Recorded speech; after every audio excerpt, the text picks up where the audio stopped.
Wi-Fi is one of those things we just expect to work. Feels like magic, right? But behind that seamless connection is some seriously brilliant engineering. So today, we're going to pull back the curtain. We'll break down exactly how these 802.11 networks, the ones we use every single day, are built from the ground up. All right, so to really wrap our heads around something this complex, we need a map. And for us, that map is this four-pillar framework. Think of it like building a house. We're going to start with the foundation, the actual hardware. Then we'll look at the rules of the road, the protocols. After that, we'll see how you can scale it from a tiny apartment to a massive campus. And finally, we'll lock it all down with security. It's a pretty clear path. Okay, let's get started. Pillar number 1, the hardware foundation. We're talking about the actual physical gear that makes the whole thing go. So it really boils down to two key pieces. First, you've got the client interface. That's the little radio built into your laptop or your phone, or maybe it's one of those USB dongles. That's what does the talking. And then there's the box most of us have sitting in a corner somewhere, the all-in-one router. What's cool is that this thing is really a 3-for-1 deal. It's an access point creating the Wi-Fi signal, it's an Ethernet switch for your wired gadgets, and it's a router that gets you out to the big wide internet. Okay, so that home setup is great for a small space. But what happens when you need to cover a whole office building or a university? That's where things get really interesting. See, that single autonomous AP, like your home router, has to be configured by hand. Imagine doing that for hundreds of them.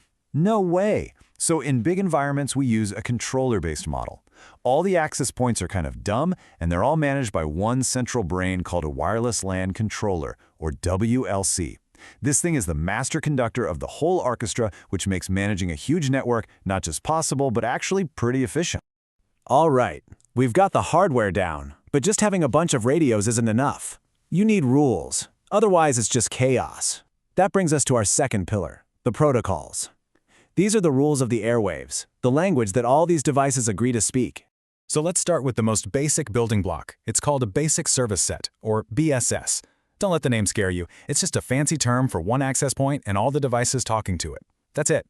Now, if you take two or more of those little BSS bubbles and link them together on the same network, you've just created an extended service set, or ESS. And this is where the magic of campus-wide Wi-Fi comes from. The whole point of an ESS is that you create these overlapping coverage zones. So as you walk across campus with your laptop, your device can just hop from one access point to the next, from one BSS to another, without you ever noticing. That seamless handoff, that's roaming. And it's all thanks to the ESS. Okay, let's get a little more granular and look at the data itself. In the wired world, we have packets. In the wireless world, we have what's called an 802.11 frame. And right away, you see something weird. It can have 4 MAC address fields. A wired Ethernet frame only has 2. So why the extra overhead? Well, think about it. On a wire, data goes straight from A to B. But with Wi-Fi, it has to go from your laptop to the access point and then on to its destination. Those extra address fields are basically like a shipping label with a VIA address to make sure the frame gets through that middleman, the AP. So, you've got all these devices trying to use the same airspace. How do you stop them from all talking over each other? The answer is a protocol with a mouthful of a name, CSMA/CA. But the concept is actually pretty simple. It's like a really polite conversation.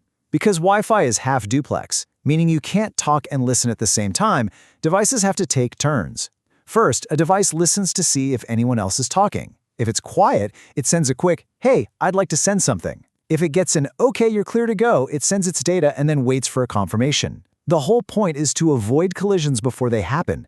It's totally different from wired Ethernet, which just lets collisions happen and then deals with them. This whole connection process happens so fast, we never think about it. But your phone or laptop goes through this exact 3-step dance every single time. First, it has to discover what networks are even out there. Then it has to authenticate, basically prove it knows the password. And once it's proven its identity, it can finally associate with the access point, which is the final handshake that says, "Okay, we're connected, let's start moving some data." So, we've got the hardware, and we've got the rules of communication. Now for our third pillar, the architecture. This is the big picture blueprint that lets us take those basic building blocks and scale them up, way up. And the secret sauce for making this happen at scale is a protocol called CAPWAP, which enables something called a split MAC architecture.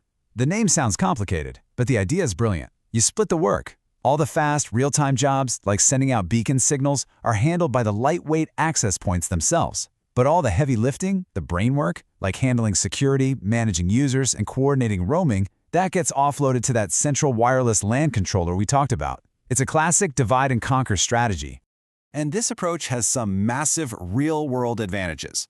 For one, that CAPWAP protocol creates a secure, encrypted tunnel between every single access point and the controller. So all your management traffic is locked down. Plus, you get these cool survivability features. With something called Flex Connect, if a remote office loses its connection back to the main controller, the local AP is smart enough to keep running on its own. So people in that office don't lose their Wi-Fi. It's both secure and resilient. Okay, we've built our network. It's scalable, it's smart, but it's also broadcasting data through the air for anyone to potentially grab. That brings us to our fourth and you could argue most important pillar, security. How do we protect it? Before you can build a good defense, you have to know what you're up against. And in the Wi-Fi world, the threats are pretty varied. You've got denial of service attacks, which can be as simple as someone just flooding the airwaves with noise. You have rogue APs, where someone plugs an unauthorized device into your network. But the really scary one is the evil twin attack. That's where a hacker sets up a fake Wi-Fi network that looks exactly like your trusted one, like the one at the coffee shop, to trick you into connecting so they can steal your passwords. Now, you might have heard of some old-school security tricks like hiding your network's name or only allowing specific devices based on their MAC address. Let's be clear, these are basically useless today. It's what we call security through obscurity, and it just doesn't work. Any half-decent hacker has tools that can find a hidden network in seconds, and faking or spoofing a MAC address is trivial. These methods give you a false sense of security, and that's it. So what does work? Using modern, strong security standards. And this is where we see a split between home and business. For your home network, using a strong pre-shared key, that's just your regular Wi-Fi password, is the way to go. But in a big company, you can't have everyone sharing one password. That's a nightmare. So they use something called 802.1x. This gives every single user their own unique login, which is checked against a central authentication server. The one thing they both have in common, though, is the encryption.